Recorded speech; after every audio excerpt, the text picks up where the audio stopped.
Manchurian તો ખાધા જ હશે, પણ આજે હું તમારા માટે લઈને આવ્યો છું મંચુરિયન પોકેટની રેસીપી. જે લોકોને ચાઇનીઝ બહુ જ ભાવે છે, એને વારંવાર ખાવું છે, તો તેના માટે આ એક સરસ ઓપ્શન છે. મંચુરિયન બધા નોર્મલ વે થી તો બનાવતા જ હોય છે, પણ આજે આ નોન ફ્રાય વર્ઝન છે, જે ટેસ્ટી તો છે પણ સાથે સાથે હેલ્ધી પણ છે. તો શિયાળામાં ચાઇનીઝ ખાવાનું મન થાય તો આ મંચુરિયન પોકેટ એકવાર ડેફિનેટલી ટ્રાય કરવા જેવા છે. ફ્રેન્ડ્સ, વિન્ટર હોય એટલે એમાં આપણે ચાઇનીઝ ખાવાની ઈચ્છા તો રોજ થતી હોય છે. તમારી ઈચ્છા પૂરી કરવા માટે અમે લઈને આવ્યા છે મંચુરિયન પોકેટની રેસીપી. તો ચાલો રેસીપીને શરૂ કરીએ. નવી રેસીપી શીખવા માટે વાયડી મોમ્સ કિચન ચેનલને સબસ્ક્રાઇબ કરો, સાથે બેલ આઇકન જરૂરથી દબાવો નવા વિડીયો સૌથી પહેલા જોવા માટે.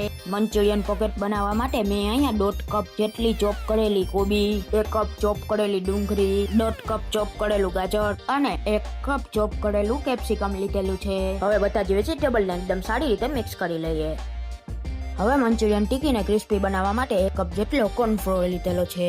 સાથે ટિક્કીને બાઇન્ડિંગ આપવા માટે 2 મોટી ચમચી જેટલો ચોખાનો લોટ એડ કરી દઈએ. અને અલગ રીતે મંચુરિયનની ટિક્કી બનાવવાની છે એટલે 1.5 ચમચી જેટલો ચણાનો લોટ એડ કરી દઈએ. લોટનું પ્રમાણ ઓછું જ રાખવાનું છે, નહીતર મંચુરિયન ટિક્કીનો સ્વાદ બદલાઈ જશે. હવે તેમાં 3 ચમચી જેટલી આદુ મરચાં અને લસણની પેસ્ટ, સ્વાદ પ્રમાણે મીઠું, 1 ચમચી લાલ મરચું પાવડર અને 1 ચમચી મરી પાવડર એડ કરી દઈએ.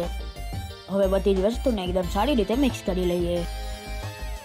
બધી વસ્તુ ભેગી થઈને આ રીતના બાઇન્ડિંગ આવી ગયું છે.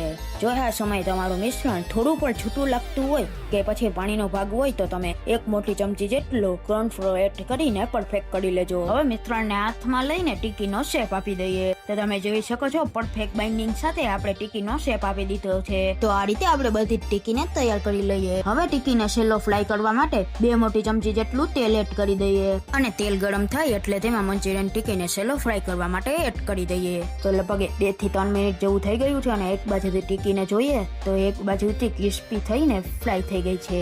હવે ચમચીની મદદથી પલટાવીને બીજી બાજુથી પણ ટિક્કીને ક્રિસ્પી અને ગોલ્ડન બ્રાઉન થાય ત્યાં સુધી ફ્રાય કરી લઈએ. તો લગભગ 2 મિનિટમાં ટિક્કી બંને બાજુથી ક્રિસ્પી અને ગોલ્ડન બ્રાઉન થઈ ગઈ છે. આ રીતે આપણે બધી જ ટિક્કીને તૈયાર કરી લઈએ. હવે મંચુરિયન પોકેટનો લોટ બાંધવા માટે મેં અહીંયા 2 કપ જેટલો ઘઉંનો લોટ લીધેલો છે. તો જે લોટ આપણે રોટલી કે થેપલા માટે વાપરતા હોય તે જ લોટ લીધેલો છે. હવે તેમાં થોડું પાણી એડ કરતા જઈને આપણે તેને સેમી સોફ્ટ એટલે કે રોટલી જેવો લોટ બાંધી લઈએ.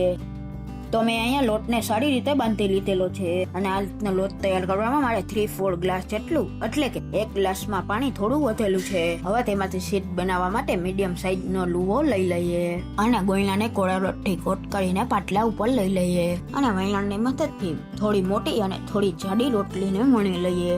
તો મેં અહીંયા રોટલીને વણી લીધેલી છે. તેની થિકનેસ આ રીતના થોડી જાડી છે, જેમાંથી એકદમ ક્રિસ્પી અને એકદમ સરસ પોકેટ તૈયાર થશે. હવે રોટલીને કુક કરવા માટે મેં અહીંયા મીડિયમ ગેસની ફ્લેમ પર તાવડીને રાખેલી છે. તાવડી ગરમ થાય એટલે વણેલી રોટલીને એડ કરી દઈએ અને રોટલીને બંને બાજુથી એકદમ સારી રીતે કુક કરી લઈએ. તો રોટલી એક સાઈડથી કુક થઈ ગઈ છે. હવે તેને બીજી બાજુ પલટાવી લઈએ અને બીજી બાજુ પણ સારી રીતે શેકી લઈએ. તો લગભગ 2 મિનિટમાં અહીંયા આપણી રોટલી એકદમ સારી રીતે કુક થઈ ગઈ છે. હવે તેને લઈ લઈએ. તો હવે આ રીતે આપણે બધી જ રોટલીને તૈયાર કરી લઈએ. મંચુરિયન ટિક્કીના ગ્રેવીમાં એડ કરવાનો સોસીસ બનાવી લઈએ. તેના માટે 1.5 ચમચી રેડ ચીલી સોસ, 2 ચમચી ગ્રીન ચીલી સોસ, 2 ચમચી સોયા સોસ અને 1 ચમચી ટમેટો સોસ એડ કરી દઈએ અને બધા સોસને એકદમ સારી રીતે મિક્સ કરી લઈએ. હવે આપણે ગ્રેવી થીક બનાવવાની છે. તેના માટે 1 મોટી ચમચી જેટલો કોર્નફ્લોર એડ કરી દઈએ, સાથે 3 મોટી ચમચી જેટલું પાણી એડ કરી દઈએ અને બધી જ વસ્તુને એકદમ સારી રીતે મિક્સ કરી લઈએ. સોસીસમાં પાણી એડ કરવાથી સોસ એકદમ સ્મૂથ થઈ જશે અને કોર્નફ્લોરના ગાંઠાનો ભાગ પણ નહીં રહી. તો અહીંયા બધી જ વસ્તુ મિક્સ થઈને આપણા સોસીસ તૈયાર થઈ ગયા છે.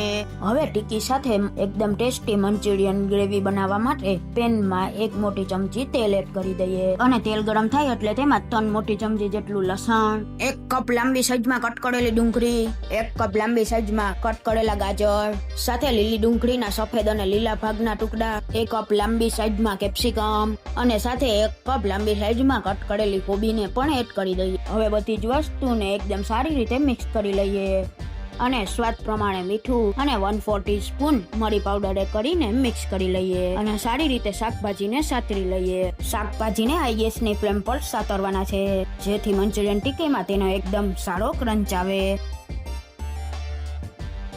તો થોડી વારમાં આપણા શાકભાજી સારી રીતે સતરાઈ ગયા છે. હવે ગેસની ફ્લેમ લો કરી લઈએ. હવે મંચુરિયન ટિક્કીને ગ્રેવી માટે તૈયાર કરેલા સોસને એડ કરી દઈએ અને સારી રીતે મિક્સ કરી લઈએ. તો લગભગ 1 થી 2 મિનિટમાં જ આપણી ગ્રેવી એકદમ સરસ રીતના ઠીક થઈ ગઈ છે. હવે તેમાં તળાયેલી ટિક્કીને એડ કરી દઈએ અને બધી જ વસ્તુને એકદમ સારી રીતે મિક્સ કરી લઈએ. તો બધી જ વસ્તુ મિક્સ થઈને ગ્રેવીના પરફેક્ટ કોટિંગ સાથે આપણી મંચુરિયન ટિક્કી તૈયાર થઈ ગઈ છે. ગ્રેવીને એડ કર્યા પછી આપણે તેને વધુ વાર કૂક નથી કરવાના. હવે ગેસની ફ્લેમ બંધ કરી દઈએ. હવે મંચુરિયન ટિક્કીને વાળવા માટે તૈયાર કરેલી રોટલીને લઈ લઈએ અને તેની ઉપર શેઝવાન ચટણીને સ્પ્રેડ કરી લઈએ. હવે ટિક્કી અને સ્ટફિંગને એડ કરી દઈએ. લીલી ડુંગળીના થોડા ભાગને એડ કરી દઈએ. પછી રોટલીના 2 સાઈડને ફોલ્ડ કરી લઈએ અને ઉપરથી પણ રોટલીને આ રીતે ફોલ્ડ કરી લઈએ. તો પોકેટ વાળવાની છે ને એકદમ સિમ્પલ રીત. હવે પોકેટને શેકવા માટે પેનમાં થોડું બટર એડ કરી દઈએ અને બટર ગરમ થાય એટલે પોકેટને એડ કરી દઈએ અને પોકેટ બંને બાજુથી ગોલ્ડન બ્રાઉન અને ક્રિસ્પી થાય ત્યાં સુધી શેકી લઈએ. તો લગભગ 2 થી 3 મિનિટમાં અહીંયા આપણા પોકેટ એકદમ સારી રીતે શેકાઈ ગયા છે. હવે તેને લઈ લઈએ. તો એકદમ ટેસ્ટી અને ચટાકેદાર મંચુરિયન પોકેટ તૈયાર થઈ ગયા છે. એકવાર ઘરે જરૂરથી બનાવજો. નાનાથી લઈ મોટા બધાને ભાવશે. જે લોકોને ચાઇનીઝ ખાવાનું ખૂબ વધારે ભાવે છે અને વારંવાર ખાવાનું મન થાય છે એના માટે તો આ બેસ્ટ ઓપ્શન છે. પોકેટને લઈને તમને બતાવું તો તમે જોઈ શકો છો તે એકદમ ક્રિસ્પી તૈયાર થયું છે. અને મંચુરિયન પોકેટને તોડીને બતાવું તો તમે જોઈ શકો છો તે પણ એકદમ ટેસ્ટી દેખાય છે. તો એકવાર ઘરે જરૂરથી બનાવજો. જો તમને અમારી આજની રેસીપી ગમી હોય તો મારા વિડીયોમાં એક લાઈક અને કોમેન્ટ સેક્શનમાં જરૂરથી કહેજો. સાથે મારા વિડીયોને ફ્રેન્ડ ફેમિલીમાં જરૂરથી શેર કરજો અને અમારી ચેનલને સબસ્ક્રાઇબ કરવાનું તો ભૂલશો જ નહીં. ફરી મળીએ એક નવી રેસીપી સાથે.